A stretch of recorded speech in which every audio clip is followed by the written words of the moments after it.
What would you do if you uncovered that your best friend had been sleeping with your husband? For one woman, the answer was clear. She would ruin her life. She uncovered the affair, exposed it to the world, and tore apart her best friend's reputation, convinced she had won. But revenge is a double-edged sword, and what followed was more brutal than she ever imagined. Lies spread like wildfire.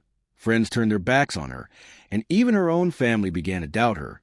Then came the chilling message. Now we're even, but this wasn't the end. It was just the beginning.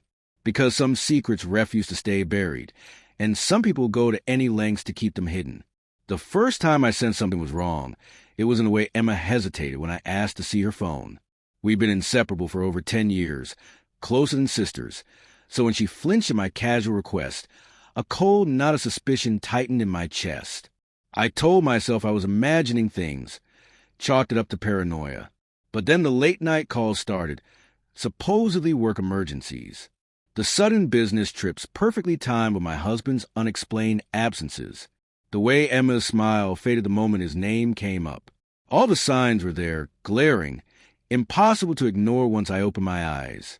It took 3 agonizing weeks to confirm my worst fears. 3 weeks of hiding the storm inside, smiling through gritted teeth, biting back the scream clawing its way up my throat. Then one evening, Emma left her laptop open at my place.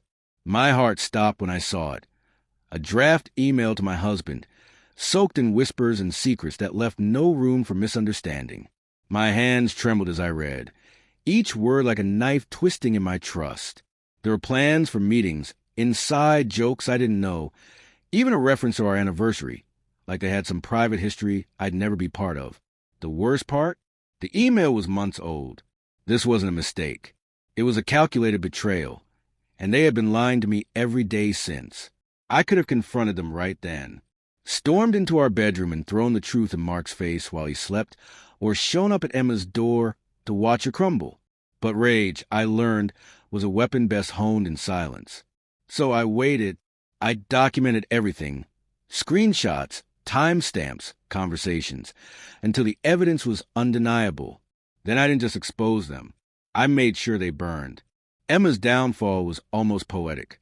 I started small, anonymous tips to her devoutly religious parents about her sinful behavior, forwarded incriminating emails to her boss about company time abuse. Then came the social media storm. Leaked texts, friends remembering all the lies Emma had told, public reminders of the betrayal. Within a month, her engagement was shattered and her reputation in ruins. Mark didn't escape unscathed. I made sure his colleagues knew the truth behind our impending divorce. His once close friends drifted away. I told myself it was justice, that I'd won, but I was wrong. Emma wasn't someone who'd quietly fade away. She struck back, harder and faster than I expected. The first sign was a flurry of missed calls from my sister, followed by a harsh text. "What the hell is going on with you?" Confused, I opened my phone to find my inbox flooded. Friends, co-workers, distant relatives, all asking if the rumors were true. Then came the posts. Fake screenshots of me admitting to affairs I'd never had. Doctor photos putting me in compromising positions. Fabricated emails where I supposedly bragged about manipulating my way up the career ladder. The lies were absurd, but they spread like wildfire. The more I denied, the guiltier I seemed. My boss called me in for a meeting with HR. My oldest friend from college blocked my number. Even my mother's voice shook when she asked if there was something she needed to know. And then the final blow, a single message from an unknown number. Now we're even. I could have walked away. I should have.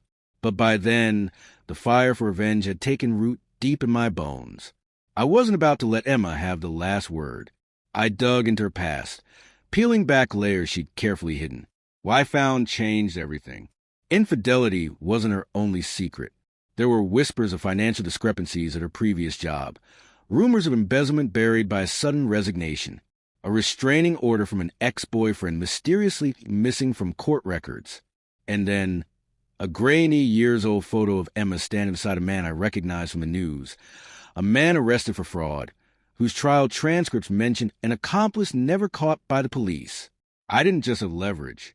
I had dynamite. The night I confronted Emma, Rain hammered against the windows, the storm outside mirroring the fury in her eyes. I slid the photo across her kitchen table. For the first time in all our years of friendship, Emma looked truly afraid.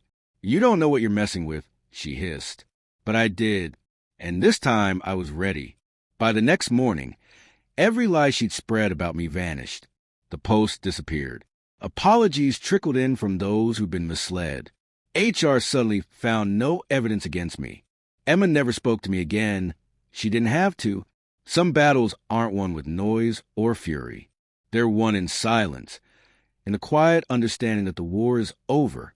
As for Mark, he begged for forgiveness, claimed it was a mistake, a moment of weakness, something he'd regret forever. I almost pitied him. Almost. Divorce papers were served the following week. Up next, you have 2 more stories that will grip you just as tightly. If this one resonated, you won't want to miss what's coming.